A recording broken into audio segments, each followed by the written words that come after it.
Hey everyone, okay, I'm just going to do a quick video. This question keeps popping up on my Snapchat, so if you're not following my Snapchat, BrianK019, head over there. I open up for an hour every day for people to send me in questions. But because a lot of you are playing GAA and you're coming into your off season now, I know myself, we got knocked out of the championship at the weekend, so there's just league games left now, so we're effectively in off season.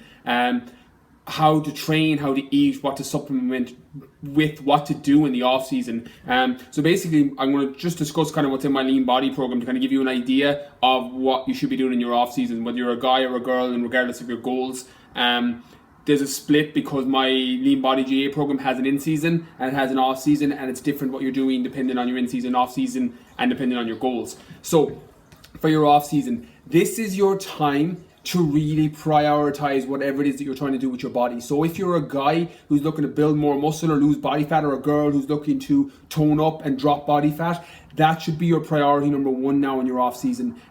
Having your sporting performance will go a little bit into the secondary. In the in season, obviously performance is key, it's number one. So you're going to have more focus on recovery and getting everything firing properly so that your performance is best, and you're getting your losing body fat or building muscle as a secondary. The reverse flips in the off season. Now is your time where you can really practice and work for what you're looking for in terms of how you want to change your physique. So for example, there's a three-way approach that I normally use for my off season depending on the goal. The GAA program is based on the person's goal. So obviously a guy looking to build muscle and improve his performance for football is going to have a completely different program from a girl who's looking to lose body fat and drop, a couple of dress sizes, who plays camogie. It's going to be completely different, so there's different versions of it. But the number one thing that will change is your training.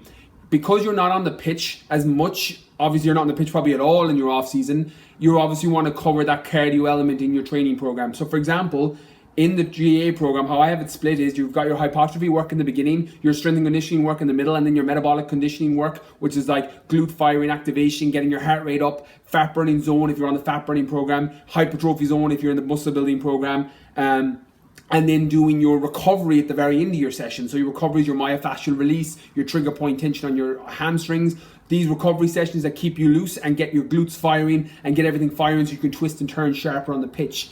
I would flip that in the off season. I'd still do it in 2 of the sessions, but then 3 times a week I would add in a run, aerobic exercise, so that you're mimicking the aerobic zone that you'd be in when you're on the pitch. Because you're in GAA, you're jumping between anaerobic and aerobic, you're sprinting, you're jogging, you're stopping, you're doing those movements. You want to keep those in your off-season program so that you don't lose that aerobic side of your fitness depending on your sport. If you're in that, it's different if you're in a rugby sport where you haven't got as much stopping starting in terms of sprint jog. There's a lot more stop in a rugby program. So for example, you want to keep that mimicked in your gym-based training. So adding in 3-kilometer runs, 5-kilometer runs at the end of your workouts will keep your aerobic fitness fired up, so that when you go back into in-season training in February or March or whenever you're back on the pitch, that system is still firing. It's a case of if you don't one of Will Smith's quotes that I love is if you stay ready, you don't have to get ready. And that's kind of how it is in your off season. If you keep that aerobic fitness just ticking over,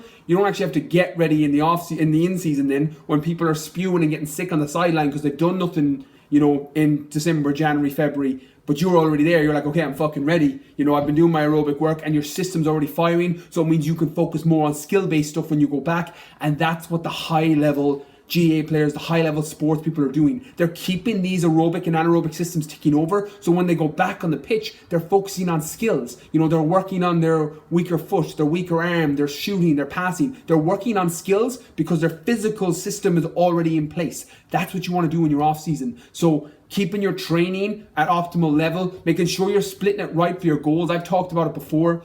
How make sure you're doing the right training program. Don't be doing bodybuilding movements that are one plane of motion and then going out onto a pitch in February, because your body will be so used to that one plane of motion, you're going to get fucking injured as soon as you twist or turn. Because that's what happened to me. That's what I did. It's why I designed this program, and it's why I'm sharing with you now how to break up your systems so that you're doing hypertrophy at the beginning, doing your strength and conditioning in the middle, and doing your metabolic conditioning at the end. And that'll help you massively. In terms of nutrition then, my program, the Lean Body program, is based on carb cycling. Depending on the program, You know, it's slightly different for the one that's building muscles and the one losing body fat. But carb cycling, I would keep that approach in the off season. The only thing I would do is, instead of doing your carb load, say before a game, so for example in the program, there's a carb load on the Friday before a Saturday game and then carbs on the Saturday, so your glycogen stores are full. I would keep that and I would do your hardest training session in place of the match. So normally like your leg day. So I would normally have my carb load on a Friday, have carbs high on a Saturday, and then do my leg session on the Saturday instead of a game. Because that way you're going to keep your metabolism firing massively in your off season. You're going to keep your fat levels down. You're going to keep your glycogen levels full if you're trying to build more muscle. So again, depending on your program you're on, your calorie intake, your carb intake will be different if it's the lean body program, but even just calculating it yourself to know that, keep them higher on those days so that you keep your metabolism firing over. And then supplements, again, I'll say the same, you know, depending on your goals. If you're trying to lose body fat, you're going to keep in things like L-carnitine, green tea extract, caffeine.